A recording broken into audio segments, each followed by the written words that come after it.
Una verdadeira bomba acaba de explodire in Napoli nesta nuata, e dessa vez, è la mix direttamente come a honra. A rivalidade e orgullo da camisa azul.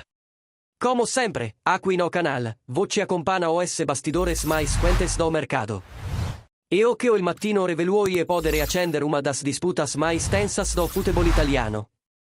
A Juventus sta facendo de tudo para tirar Victor Osimhen do Napoli, e Cristiano Giuntoli, ex direttore sportivo do clube napolitano, sta no centro desse movimento polemico. Então ia deixa o like, se inscreve no canale attiva o sinino. Por questa novela promette capítulos intensos e uma decisão che pode incendiare o calcio. Segundo a matéria do Jornal Campano, Giuntoli não desistiu de Osimhen. O dirigente bianconero, che conosce como poucos os bastidores do Napoli e foi o arquiteto da contra-atacao do atacante nigeriano. Agora tenta trazê-lo para Turim, mesmo sabendo das dificuldades e da tensão que isso causaria. O grande obstáculo. A relação desgastada entre Napoli e Juventus.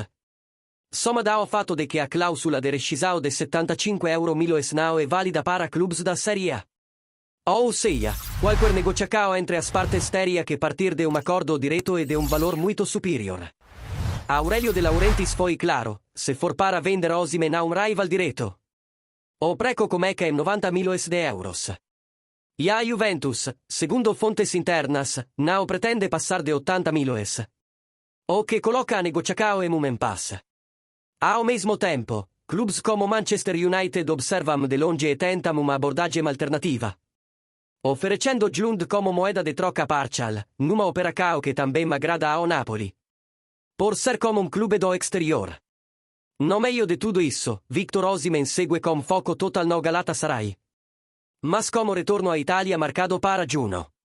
Seu destino ainda é incerto, mas uma coisa parece clara, ele não continuará em Nápoles.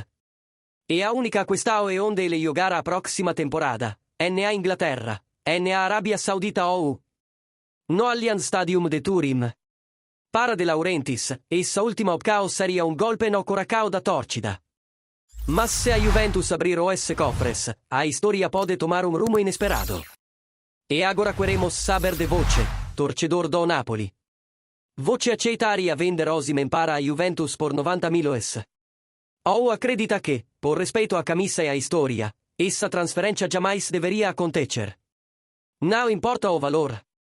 Comente aqui embaixo, compartilhe com outros napolitanos apaixonados e, claro, deixa aqueles super thanks para apoiar o canal e continuar acompanhando todas as reviravoltas do mercado do nosso glorioso Napoli.